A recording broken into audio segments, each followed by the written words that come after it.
বারবার কেন বলতে হবে? আপনাদের বারবার অনুরোধ করছি, এটা কোনো জনসভা না,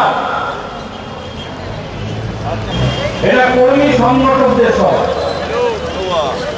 ফলে আপনারা প্রত্যেকে যারা এসছেন, আমরা এটা মনে করি লাল পতাকা কখনো পরাজিত হতে পারে না, ফাইনালকে মেনে নিতে পারে না। এই গুটি কয়েক কথা বলে গ্রাম জিন্দাবাদ। এরা কংগ্রেস ওখানে বলবেন না। তবে গৌতম দেব আজকে আমাদের এই কর্মী সংগঠকদের সারা ভারত ব্লকের উত্তর 24 পরগনা জেলা সম্পাদক মন্ডলীর সদস্য,